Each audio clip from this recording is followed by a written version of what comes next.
and we call it falling in love, when many times, if we're more honest, we tend towards obsession. The obsession even with the idea of love and therefore what it implies to meet anyone with potential as a partner. But I have to understand one thing. Everything that is too focused on the external, what captures my attention towards the outside, makes me neglect my own space. That is to say, if I, for example, am very worried about obtaining someone's approval, I will forget about my own approval. I will put it in the background. I will neglect it.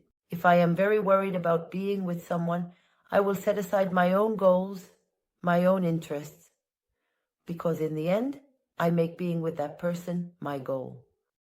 And I have to understand one thing.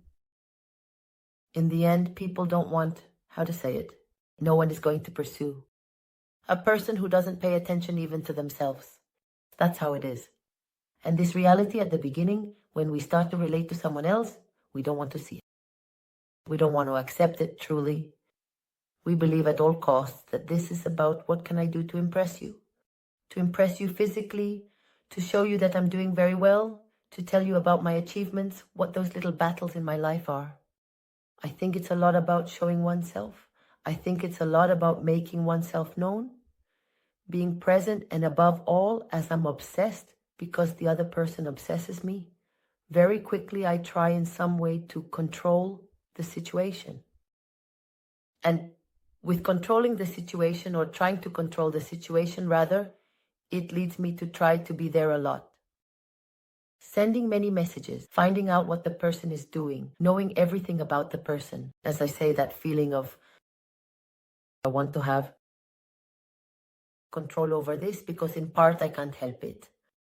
Because as I say, I'm obsessed with the idea of what you represent and what I hope to achieve with you. But as I told you before, as long as you approach your relationship like this, you're going to face setback after setback. Because it's not about that. For two reasons. First, because as I told you, no one is going to chase someone who doesn't pay attention to themselves. That is, you have to make sure it always revolves around you, that the focus is on you, that you control your mind, that you don't give in to that pleasurable feeling of, I want to fantasize about you. I just want to think about getting you. Because that leads directly to stories not turning out well. On the contrary, you have to combine efforts and say, it doesn't matter. I have to understand that no matter what happens, I have to keep prioritizing myself. I have to keep putting myself first and giving myself importance.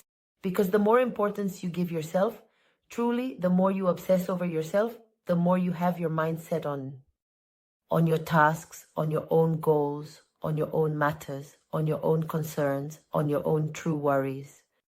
The more it revolves around you, the more you focus inward, the more you attract. Whereas the more you obsess and search and long for what's outside, the more you are repelled. That's how it is. That's how it is. And then the next thing is that when we want that feeling of control, of being there, of dominating, we try to find the message we want to implant in the other's mind. In the end, all of this is like a kind of advertising campaign. It's a theater we perform, as I say, about what I want Pepita or Julito to think when they remember me.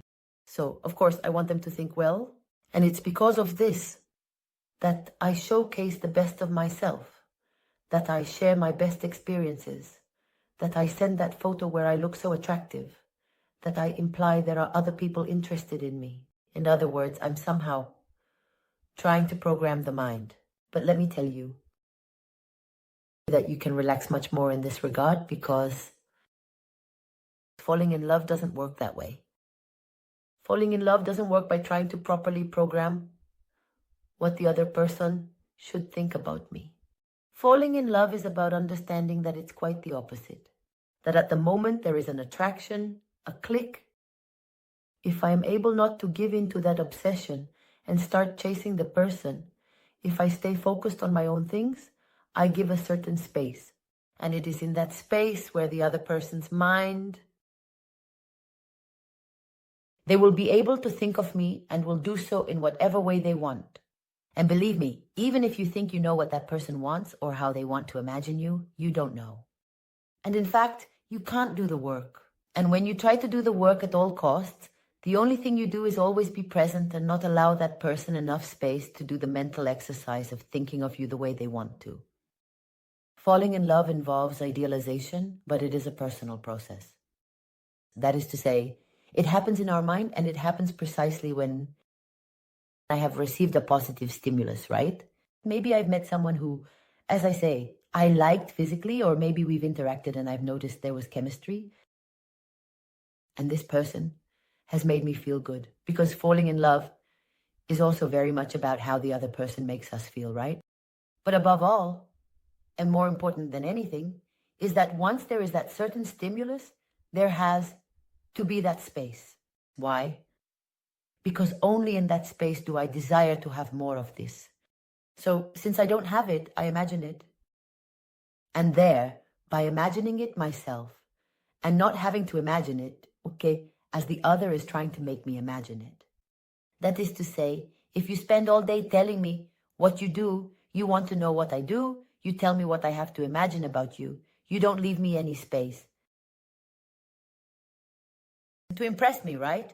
That you have gone out, a very banal example, but it's true, that you went for a run this morning, and that you went to the gym, and that you had some breakfast, I don't know what, and that you did I don't know how much, and that you took a shower, so that I imagine you there in the shower. Whatever you want. But in the end, still, I didn't want to imagine this. Maybe what makes me idealize you is imagining that you spent that morning reading in your bed. And it's not knowing what you might be doing. It's not being sure if you're thinking about me. That is to say, it has to be a personal vision. And when you don't allow this because you're obsessed with achieving the external and controlling the situation, in the end, what fails is that you never end up leaving the necessary organic margin for the process of falling in love to flow. That in the end simply requires you to make less effort, to give more space, to be able to take it in a much more relaxed way. But the only way you're going to be able to do this is by truly accepting and embracing a reality that, as I said, is difficult, which is focus on yourself. You have to focus on yourself.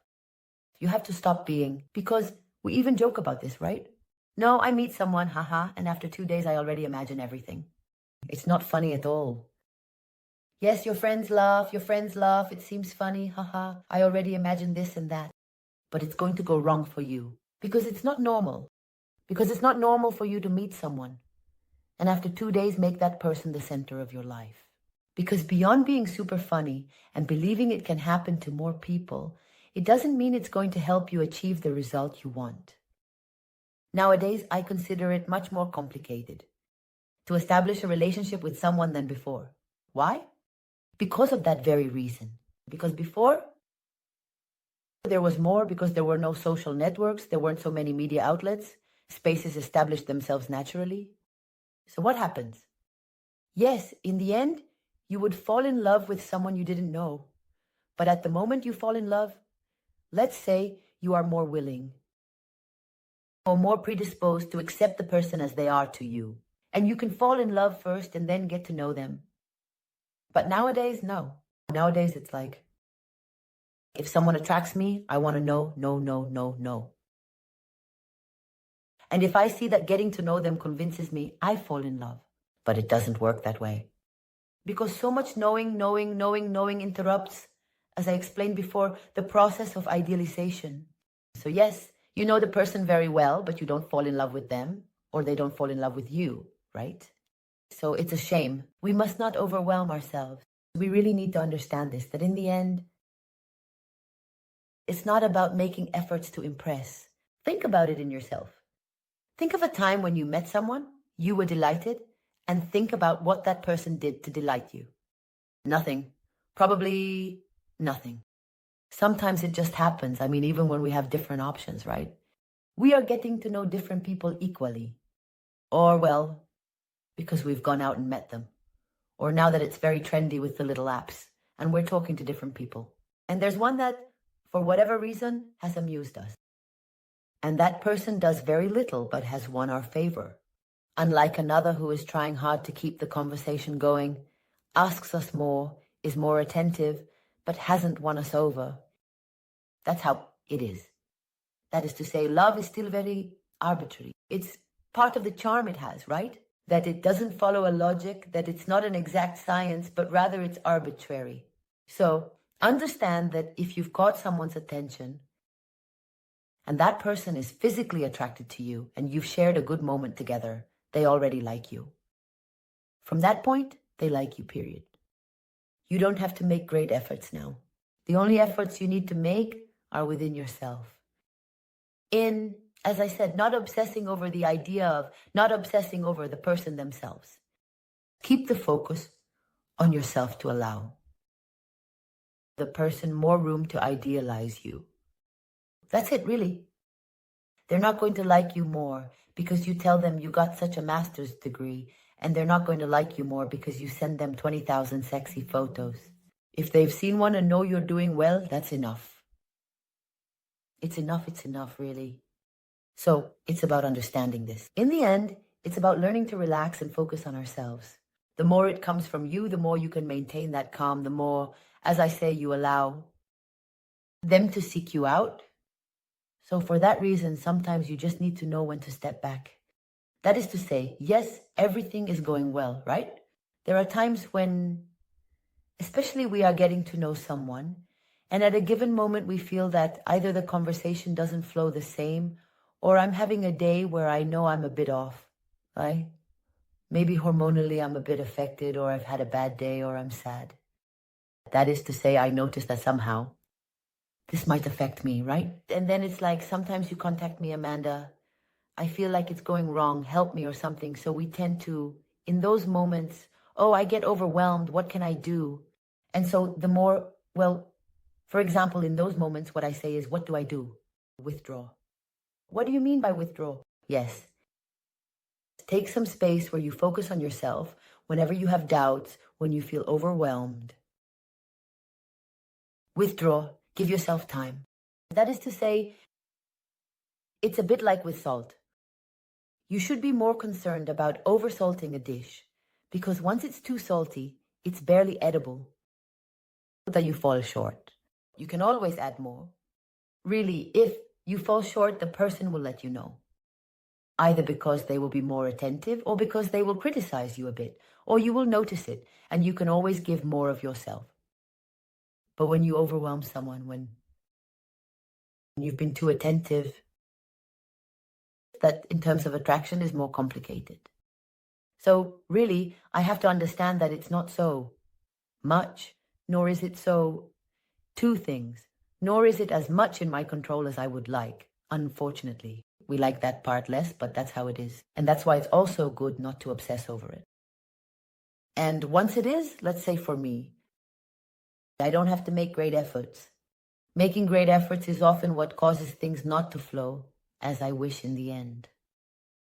I would tell you to really not lose sight of the fact that the right person, that special person for you, is not the one who has merely obsessed you because they are emotionally unavailable. That's a trap for kids, really. The right person is the one who sees that something in you and allows you to be relaxed and effortless, to be yourself, to feel good being yourself, to be at ease, so you can give that space and let things flow. That is the right person. The right person is the one who sees your potential, your uniqueness, who likes you because you exist, who likes you because you are breathing and alive. Period. Not that person for whom it seems like you will have to climb Everest. That is not the right person. That is the type of person who appears in your life to make you understand that going out of your way for others doesn't work, and that if you are willing to do it, it's because your relationship with yourself is not where it should be today. That type of trapped person you fall for is really a wake-up call to focus more on yourself again, to search a little more for why you came to this world, to put a little more effort into your own space. And that's it. It's not for more than that, really. And we often believe, oh, my soulmate. No. It's simply someone who scratched something in you, who scratched those insecurities, who perhaps scratched some wound, and that's it, nothing more. We've all fallen at some point for that emotionally unavailable person who seemed, and I'm telling you, is just an ordinary person and not your person. Trust me. Well, I hope this video helps you, that you liked it. If so, and you haven't subscribed to the channel yet. Of course, I invite you to do so, to hit the bell, because I would love for us to see each other again very soon. And until then, I send you a big kiss.